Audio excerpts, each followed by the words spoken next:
Olá, bom dia, boa tarde, boa noite. Muito obrigado novamente por você estar aqui. É sempre um prazer poder falar com você da palavra de Deus, dos ensinos de Deus. Hoje eu vou falar um pouco sobre o Velho Testamento, só mesmo um comentário. Mas eu queria que você, que ainda não é inscrito, por favor, se inscreve aqui no canal.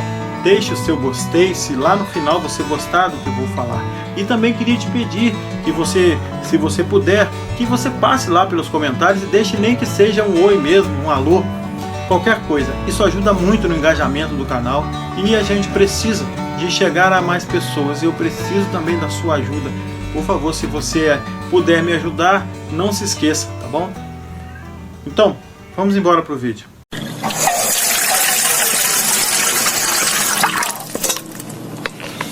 Oi, tudo bom? Olha só, eu vejo muitas pessoas falando por aí que o Velho Testamento ele tem que ser esquecido, que não devemos falar aí dos seus, vamos dizer assim, seus protagonistas, não é? Porque toda história tem os seus protagonistas. Eu queria perguntar a você já ouviu falar na Torá? A Torá é o mesmo Velho Testamento que conhecemos, que tem na Bíblia Sagrada. E nós sabemos que um testamento ele é escrito por homens e para que os seus descendentes, as pessoas que são a sua prole, por exemplo, possa sim, ou amigos, ou a pessoa que ele desejar, possa receber de quem escreveu o testamento todos os seus bens, se for o caso. No caso da palavra de Deus, nós temos o Velho Testamento e o Novo Testamento. Por que Velho Testamento? Porque o Velho Testamento trata da velha aliança, ou seja, Deus ainda não tinha instituído a sua aliança do modo que conhecemos hoje.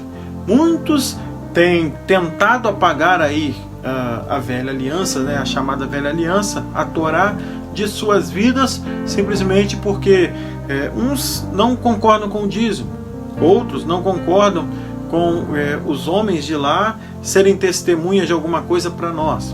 Eu quero dizer para você que toda a Bíblia ela é inspirada por Deus e ordenada pelo Espírito Santo. Toda a Escritura é divinamente inspirada e proveitosa para ensinar, para redarguir, para corrigir, para instruir em justiça. 2 Timóteo 3,16. Eu quero também dizer a você que o próprio Jesus declarou que ele veio para cumprir toda a lei, não para deixar de lado ou destruir ou não fazer alguma coisa contra a lei.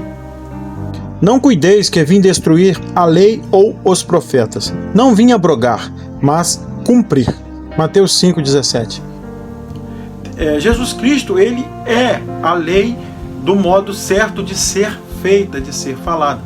Nós vimos várias vezes a menção de Jesus sobre o Velho Testamento. E eu quero que você esteja ciente de uma coisa.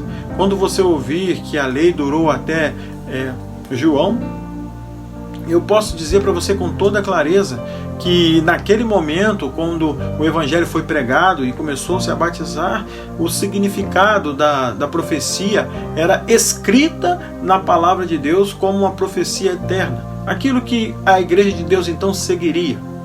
O fato de a lei e os profetas terminarem ali é o simples momento em que Deus mostra à humanidade a capacidade da morte que Jesus sofreria e a sua ressurreição, trazendo assim a nova aliança à igreja.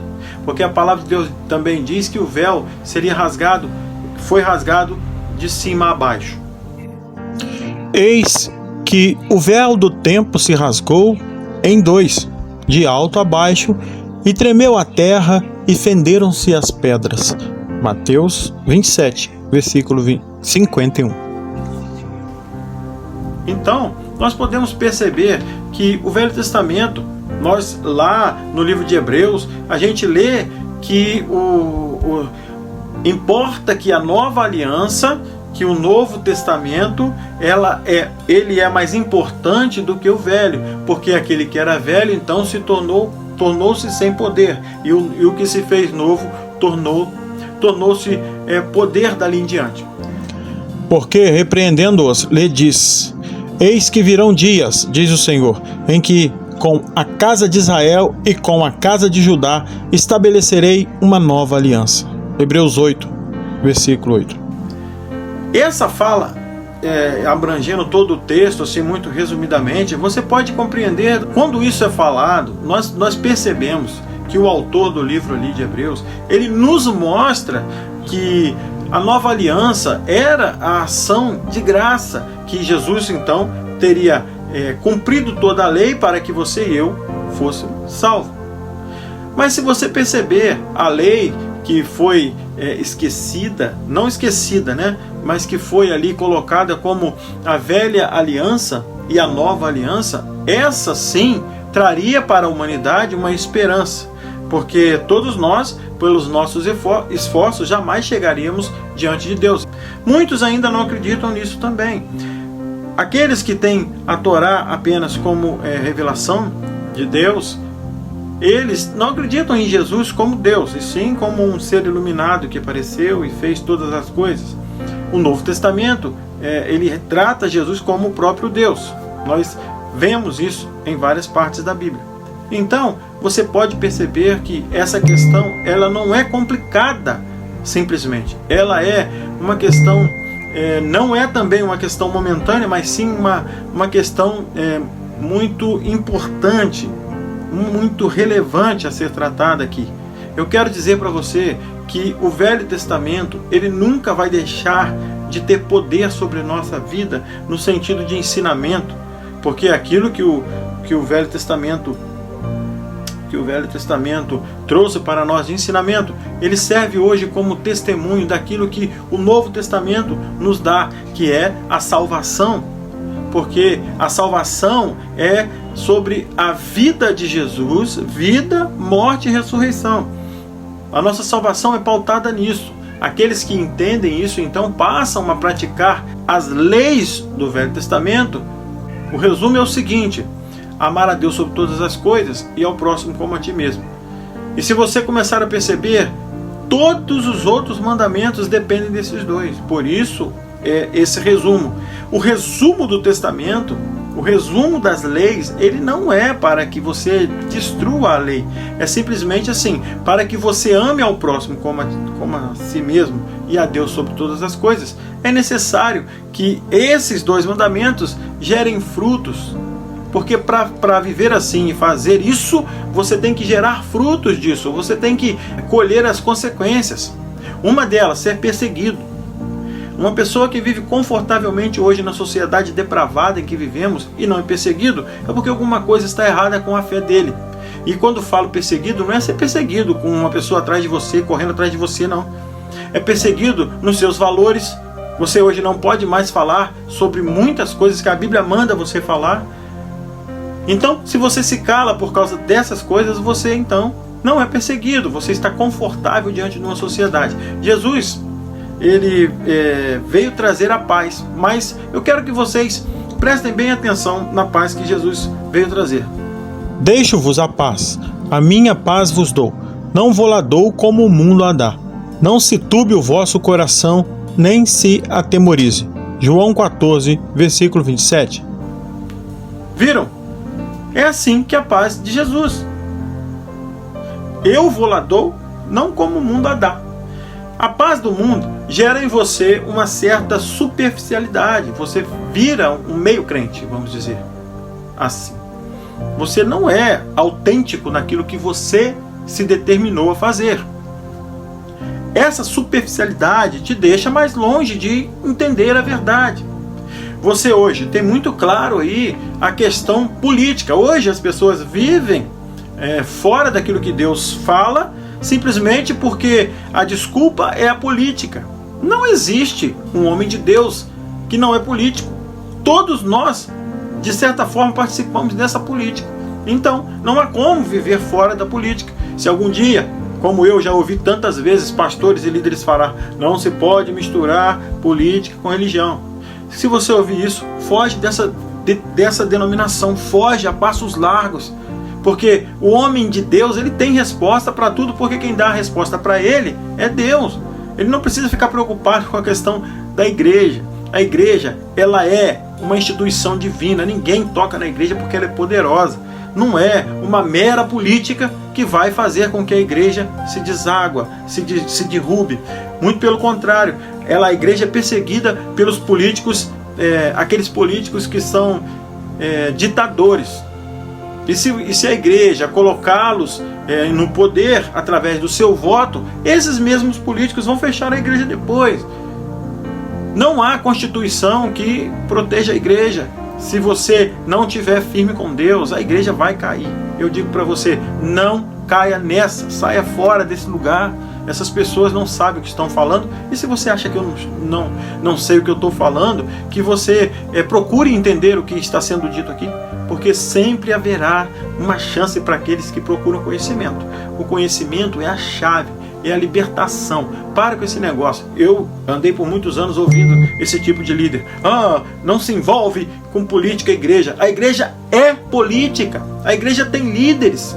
Isso já é política. Todos os membros da igreja são obrigados pelo Estado a votar. Então você também participa de política diretamente. Não há como separar a política da igreja. Isso é uma falsidade que a igreja vem falando.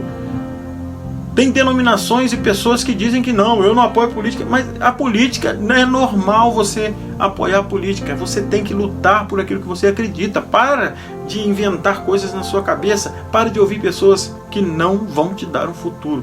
Esse é um papo muito legal que estamos tendo hoje sobre a Torá, que é o Velho Testamento. O Velho Testamento nunca vai deixar de agir na sua vida, simplesmente porque ali tem vários exemplos que Deus fez questão de escrever para o seu povo. E a palavra sempre fala, é perpétua. Sabe o que significa isso? Para sempre. Deus não falou que chegaria o Novo Testamento e você teria que esquecer o Velho Testamento. Você tem que saber disso para que você, no Novo Testamento, saiba como agir com esses mandamentos. O Novo Testamento, Jesus só nos ensina como agir com esses mandamentos. Ele não manda a gente deixar de fazer. Ele só diz que a lei, ela não tem poder para salvar você, só isso. Ele não diz para você deixar de fazer o que é certo. O que é certo é muito enfatizado. Paulo fala várias vezes em Coríntios, em Tessalonicenses, sobre a responsabilidade dos atos, que era cobrada do povo de Deus, lá no livro de Isaías, quando Deus chama a igreja dele de prostituta. O povo. Isso significa por quê? Porque abandonaram os seus mandamentos. Jesus não veio te libertinar. Jesus veio te libertar. É diferente. Libertar você de uma religião. Libertar você de agir com a sua própria vontade, sendo que a vontade de Deus tem que prevalecer. Por quê? Quando você entende que é Deus quem manda, aí sim você está no caminho certo. O Velho Testamento nunca ficou tão atual para aqueles que realmente sabem o que estão fazendo. Quando os escribas e os fariseus falavam sobre o Velho Testamento, eles usavam aquilo que não faziam como defesa do Velho Testamento. Eles mentiam na frente dos outros, que eram umas pessoas que eles na verdade não eram. Isso é que Jesus veio combater. Essa falsa modéstia, essa falsa vida, uma coisa que não existe, que só aparece na frente dos holofotes. Essa é a questão. O sistema matou Jesus. A Bíblia, Deus, a palavra, ressuscitou Jesus no sentido figurado, no sentido de parábola. Ou seja, o que fez Jesus ressuscitar? O poder da vida, que só Ele pode ter. Se Jesus não ressuscitasse, toda a história do Novo Testamento, toda a história de recuperação, de restituição da vida, da nossa vida espiritual como um todo, não existiria. Talvez o mundo nem existiria como conhecemos hoje. Os princípios judaico-cristãos é que mantém a sociedade em um limite. Porque se o homem não tem alguma coisa para temer, não há limite para o que é de errado fazer. Não se esqueça disso, que Deus nos abençoe. E que até um próximo conteúdo. Me desculpe aí pelo rápido conteúdo hoje, mas que eu tenho certeza que é muito proveitoso. Que Deus nos abençoe e que a sua família seja muito abençoada, que os seus filhos, amigos, irmãos, parentes, pais, avós, todos nós sejamos abençoados, no sentido de cada dia mais querer saber mais e mais de Deus. Que Deus assim então nos abençoe, que Deus assim possa nos levar, aonde quisermos ir, sempre com Ele no comando, porque sem Ele nada dá certo, eu te garanto. Vamos orar ao Senhor agora, pedindo a Ele a direção dEle. Senhor nosso Deus e Pai, muito obrigado por esse momento, ser com todos que chegaram até aqui neste vídeo e que eles possam, Pai, entender a mensagem, que a mensagem seja direta e que todos possam ver o quanto é proveitoso estar na Tua presença. Muito obrigado, ser conosco, coloca em nossos corações aquilo que é verdade, tira a mentira da nossa frente, tira a venda dos nossos olhos, ajude-nos a conhecer e a entender pessoas que verdadeiramente não conseguem entender quem é o Teu Espírito, como é o Teu Espírito. Não há mistura. Aqueles que tentarem misturar a Tua verdade, Senhor, ficarão de fora. Essa é a mais pura verdade. E eu quero, Senhor Deus, te pedir encarecidamente por mim e por todos que estão aqui agora. Senhor, entre em nosso coração, nos limpe da mentira. Eu sei que é impossível, como seres humanos, ficarmos totalmente livres dela, mas nós queremos sim e buscaremos, ó Deus, ficar livres sempre, porque a obscuridade não pode fazer parte, ó Deus, de nossas vidas. Muito obrigado, ser com todos que chegaram até aqui neste momento, em nome de Jesus. Amém e amém. E aí, vamos ficando por aqui. Muito obrigado pela tua presença. Não se esqueça de se inscrever. Não se esqueça de ir lá no comentário dizer qualquer coisa. E que você também possa aí me visitar lá no meu sitezinho. Ver lá uma Bíblia lá, que eu coloquei lá apenas para que você possa ir lá e tenha ali o que escolher para que você possa me ajudar. Se você puder e quiser, dê uma visita lá dá uma olhada lá na loja onde estão lá os produtos, e lá dentro, entrando pelo meu link aqui, você vai me ajudar de certa forma, tá bom? Que Deus assim nos abençoe e até um próximo conteúdo, se Deus assim nos permitir. Fui!